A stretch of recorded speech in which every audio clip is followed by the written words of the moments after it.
작년 8월 5일이었죠. 부산의 한 사무실에서 서비스 하나가 조용히 켜졌습니다.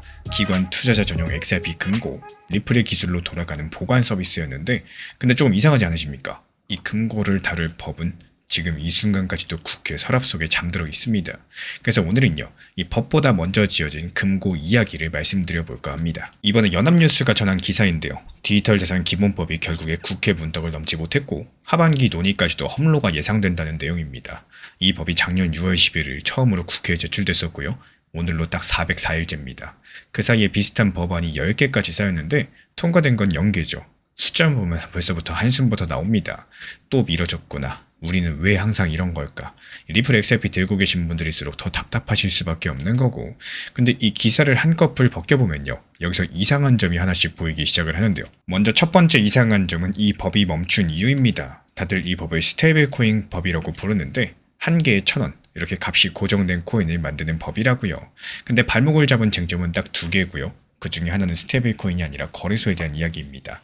하나씩 쉽게 풀어드려 보자면요. 쟁점 하나, 이 원화 스테이블 코인을 누가 찍을 수 있느냐. 은행들을 중심으로 회사를 꾸려 찍게 하자는 안이 나왔었는데 코인업계랑 여당 태스크포스가 반대하면서 그 논의가 밀렸다라는 게 지디넷 코리아 보도에 나온 흐름입니다. 쟁점 두 번째, 이 거래소 주인이 자기 회사 지분의 몇 %까지 가져갈 수 있느냐. 금융당국이 15에서 20% 선으로 묶는 방안을 꺼냈다라고 이투데이 측 보도가 나왔는데요. 이건 업비트나 비쌈 같은 회사의 주인 자리가 흔들릴 수도 있는 굉장히 예민한 숫자입니다. 실제로 지난달 23일 금융위원회가 업비트, 비썸, 코인원, 코비, 코팍스까지 이렇게 5대 원화 거래소를 처음으로 공식적으로 소집하면서 간담회를 열었고요. 여기서도 이 지분 문제가 최대 쟁점으로 올라왔다. 이렇게 데일리안이 전했습니다. 그러니까 이 법의 절반은요. 말하자면 운동장 관리 규정입니다. 코인이라는 운동장을 누가 소유하고 어떻게 운영할지 이거를 정하는 규칙인데요. 그럼 자연스럽게 다음 질문이 나오죠. 혹시 반대하는 사람이 많아서 멈춘 걸까요? 그리고 여기가 두 번째 이상한 점입니다. 반대자가 사실상 사라졌습니다. 원화 스테이블 코인에 가장 신중했던 곳이 한국은행이었는데요. 이 신현송 총재가 지난 9일 국회에 나와가지고 원화 스테이블 코인 제도를 빨리 도입해야 된다. 이런 입장에 전혀 변함이 없다라고 못을 박았습니다. 블록미디어랑 이데일리가 나란히 보도한 내용들인데 찬성이냐 반대냐 하는 큰 싸움은 이미 끝났다는 뜻이죠. 남은 건 지분율 몇 %냐 하는 숫자 협상뿐입니다. 민주당 태스크포스 자문위원을 지낸 황석진 교수는 미국과 유럽, 일본이 이미 답안지를 낸 제도 경쟁의 시대라고 진단하기도 했었고 여기까지가 기사에 나온 그림입니다. 근데 이 멈춰있던 404일 동안 국회 바깥에서는 전혀 다른 시기가 돌고 있었는데요. 여기서부터는 기사에는 없는 제가 점을 이어본 독법입니다. 법이 멈추는 사이에 세계판부터 볼까요? 스테이블코인 시장 전체 크기는 이 법이 처음 발의될 때만 해도 우리 돈으로 300조 원이 채 안 됐습니다. 지금은 약 460조 원이고 디지털 데일리가 이달 초 집계를 전한 수치인데요. 국회가 서 있던 사이 시장은 160조 원 넘게 커진 셈입니다. 국내도 마찬가지예요. 어떤 은행들은 이 판에 들어가려고 이미 100억에서 200억 정도를 투자해놓고도 법이 없어가지고 그 돈을 묵혀두고 있다는 지적까지도 나오고 있죠. 법을 처음에 발의한 민병덕 의원이 지난 15일 한 말이고 이투데이가 전달을 했습니다. 근데 진짜 소름 돋는 포인트는 따로 있어요. 이 멈춘 시간에 리플은 한국에서 뭘 하고 있었을까요? 시간을 작년 2월달로 돌려보겠습니다. 이 부산에 본사를 두고 있는 비덱스라는 보관 전문 회사가 리플과 손을 잡았죠. 여기서 수탁이라는 말이 나오는데 어렵지 않습니다. 연기금이나 증권사 같은 기관들은 개인처럼 코인을 자기 지갑에 넣고 다닐 수가 없어요. 그래서 대신에 안전하게 맡아주는 전문 보관소가 반드시 필요한데 그게 바로 수탁입니다. 이 계약으로 비덱스는 리플의 보관 기술을 가져다가 기관 전용 XRP를 받고 리플이 만든 스테이블 코인 RLUSD까지도 보관 대상에 넣고 개발자 지원 같은 협력도 하기로 합니다. 그리고 이 협력이 금융위원회의 법인 진입에 대한 로드맵, 그러니까 회사들도 단계적으로 코인 시장에 들어오게 하겠다라는 정부 계획에 발을 맞춰 진행된다는 문장들이요. 리플이 직접 낸 공식적인 보도 자료에 들어 있었습니다. 발표만 하고 끝나느냐? 그것도 아니에요. 작년 8월 5일 진짜로 문을 열었습니다. 기관용 XRP 수탁 서비스가 실제 가동을 시작했다고 코인데스크 코리아가 보도를 했었고요. 맨 앞에서 말씀드린 부산의 그 장면이 바로 이겁니다. 다만 여기서 비덱스가 지금 얼마를 맡고 있는지, 손님이 몇 곳인지 여기에 대해서는 공개된 적이 없기 때문에 확인이 불가능하지만요. 그래도 이 구도 자체만큼은 분명해 보이죠. 법이 통과된다? 그때부터 공사를 시작하는 게 아니라 건물은 이미 다 지어져 있기 때문에 정식적인 개장 허가, 법만 통과되면 된다는 이 기다리는 그림이라는 겁니다. 그럼 마지막 퍼즐이 남죠. 왜 하필 XRP일까요? 그리고 한국 시장에서 XRP가 어떤 위치인지 숫자로 살펴보겠습니다. 지난 5월달 코인데스크 집계 기준으로 업비트에서 XRP는 하루 원화 거래 대금이 1650억 정도를 기록했죠. 비트코인이 1320억, 이더리움이 1000억이었으니까요. XRP가 1등입니다. 빗썸에서도 2등이었었고요. 대한민국은 오랫동안 세계에서 XRP가 가장 활발하게 거래되는 시장으로 꼽혀왔었죠. 오늘도 업비트에서만 하루에 1200억이 넘는 XRP가 손바뀜되고 있었습니다. 그러니까 이 법 자체가 XRP 입장에서 남의 동네 규칙이 아니라는 거예요. 자기가 가장 크게 뛰고 있는 운동장의 관리 규정이고 기관이랑 법인이라는 큰손 관중이 입장하기 위한 조건입니다.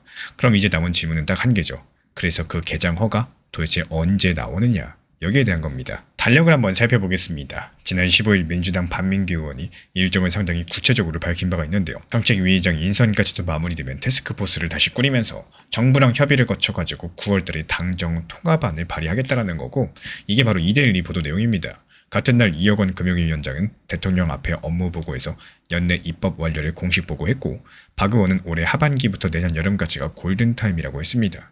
그리고 다가오는 2028년 4월달 총선이 다가온다. 국회가 다른 일에 매달릴 수밖에 없게 되겠고, 그래서 제가 보는 가장 가능성 높은 시나리오는요, 8월달 전당대회, 그리고 9월 초 태스크포스 재정비, 그리고 9월달 당정 통합안 발의하면서 정기 국회 심사를 거친 연내 처리 시도까지도, 여기서 다만 통과가 되더라도 세부적인 규칙들 만들고 또 준비 기간들을 주는 절차가 남아있기 때문에 실제로 돌아가는 건 빨라야지 내년 이후로 보는 게 현실적인 상황입니다. 왜 이렇게 보고 있느냐? 그 근거는 총 3가지입니다. 먼저 첫 번째로 판이 리셋되지 않았죠. 태스크포스 핵심 멤버들이 이 법을 심사하는 국회 정무위원회에 그대로 남아가지고 논의의 연속성이 유지됐다는 평가가 나옵니다. KB증권 분석을 인용한 파이낸셜 뉴스 보도인데요. 두 번째로 금융위원장이 대통령 앞에서 연내 입법까지도 보고했었죠. 이건 물리기 어려운 공개적인 약속이라고 보시면 되겠습니다. 게다가 지금 남은 쟁점이 이념 싸움이 아니라 지분율 숫자라는 점인데, 지금 숫자는 협상이 돼요. 그래서 지켜볼 장면은 총 3개고 8월 말에서 9월 초 사이에 태스크포스 재구성 소식이 나오는지, 9월달에 통합안이 실제로 발의되고 대주주 지분 조항이 어떤 문구로 담기는지, 그리고 정무위에서 법안을 실제로 뜯어보는 소위원회 일정이 잡히는지, 이 마지막으로 반대쪽 목소리도 그대로 전달드리자면요. 지금 업계에서는 기본법 통과된다는 말만 10년째 듣고 있다는 회의론이 여전하죠. 뉴스 피미 전환 분위기고요. 국민의힘 일부 의원들이 상임위원 사임석까지도 내면서 맞서는 여러가지 여당과 야당의 대치 국면도 살아있는 변수입니다. 게다가 법이 통과된다고 XRP 가격이 상승한다? 이런 보장이 없죠. 수탁과 법인 개방은 돈이 지나갈 통로를 넓히는 거지 돈이 반드시 들어온다? 이렇게 약속하는 게 아니니까요. 지금 법은 404일째 멈춰있지만요. 멈춘 건 조문이지 현장이 아니었고요. 부산의 금고는 이미 돌아가고 있습니다. 그럼 남은 싸움은 찬반이 아니라 지분칸에 적힐 숫자겠죠. 그래서 다음 판정 지점이 8월달 전당대회 뒤에 9월 달력이 실제로 채워지는지 여기를 보셔야 되겠고, 근데 여기서 궁금한 점은요, 그 대주주 지분 제한 조문 한 줄이 진짜로 통과됐을 때 우리가 매일 여는 거래소 어플에는 과연 무슨 일이 벌어질 수 있을까요? 여기에 대해서는 다음 영상에서 이어가도록 하겠습니다. 최근에 비트코인 기준으로 살펴봤을 때 강력한 폭락장이 계속 이어지다가 현재 시점에서는 눈치 보기 횡보장세가 이어지고 있는 상황이죠. 하지만 우리 채널 커뮤니티에서는요, 오히려 이렇게 폭락장에서도 하루에 한 종목씩 꾸준하게 수익을 냈고요. 그리고 차라리 수익을 내기 어려웠던 시기들, 이 당시에서는 그냥 아예 꾹 참고 현금 들고 있다가 아예 매매 자체를 안 해버렸습니다. 그리고 다시 한번 횡보장 찾아왔을 때 이때부터 공격적으로 매매하면서 다시 한번 하루에 한 종목씩 이렇게 수익을 내드리고 있는데요. 그러면 어떻게 이렇게 폭락장에서 수익을 낼 수가 있느냐? 그 비결은 너무나도 단순합니다. 2가지 원칙에 대해서만 지켜나가시면 되는데요.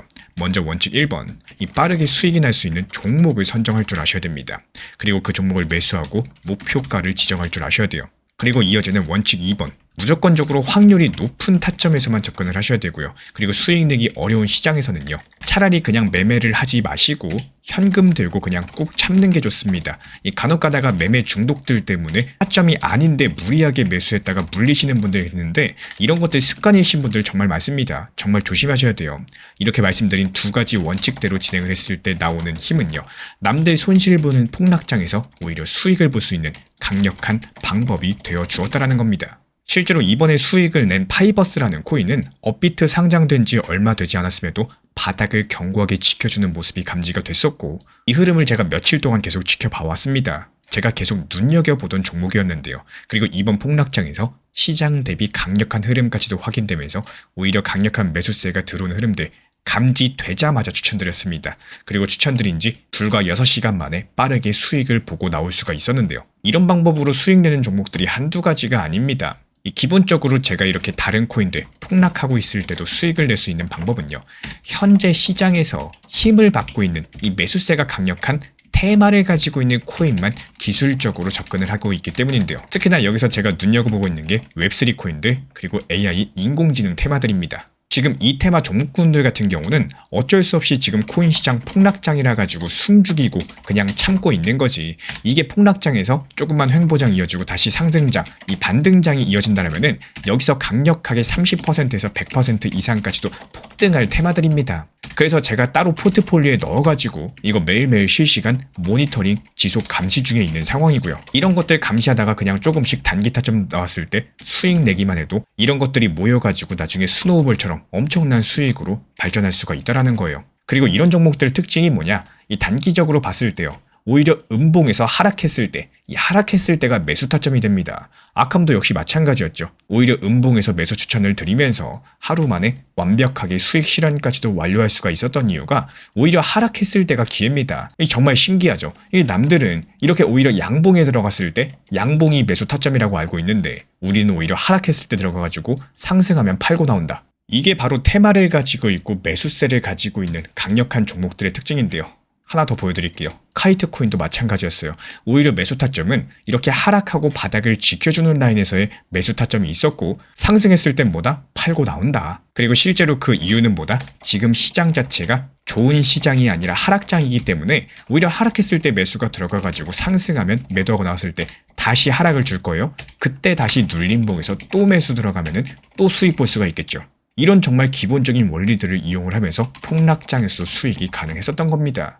우리 구독자분들께서 반드시 이거 하나만큼은 기억을 해줬으면 좋겠어요. 시장이 하락해도 내가 욕심부리기보다는 오히려 현실적인 대응들을 목표로서 잡으신다면 이 시장의 반등들, 상승에 맞는 단기 알트들에 대해서 목표로 진입하신다면 어려움 자체가 전혀 없으실 겁니다. 하지만 서두에 말씀드렸죠. 이게 내가 자주 매수한다? 그렇다고 해서 수익이 잘 나오는 게 아니기 때문에 시장 흐름에 맞춰가지고 대응할 필요가 있다. 한마디로 수익 내기 쉬운 장에서만 접근을 하시고 어려운 장에서는 그냥 현금 가지고 계셔라. 말 그대로 전쟁터의 전투라고 쳤을 때 이게 전투에서 내가 이길 수 있는 전투만 전투에 참전한다. 이렇게 생각을 하시면 돼요. 내가 질 것 같은 전투 그냥 안 하시면 되는 겁니다. 물론 지금까지 설명드린 거는 이 저만의 방법이고요. 제가 수년 동안 코인 시장 하면서 어렵게 터득한 노하우들을 말씀을 드린 겁니다. 근데 괜히 수익을 잘 내시는 분들 같은 경우는 이 제가 사용하는 방법들이 어중간하게 섞여버린다. 오히려 방해만 되실 겁니다. 하지만 이 영상을 시청하시는 우리 구독자분들 중에서요. 내가 만약에라도 내가 생각했던 것보다 시장 자체가 어렵고 내가 매수하는 것만 하락하는 것 같고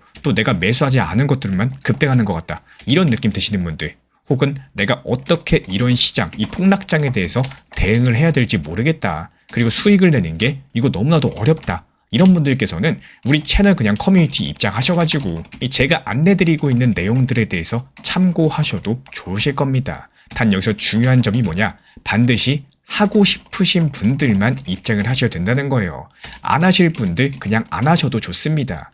최소한 다른 분들 방해를 하시면 안 되기 때문에 방해하지 않고 열심히 공부하실 분들만 지금 현재 보이는 번호로서 문자 신청 남겨주시면 안내 도움 드리고 있고요.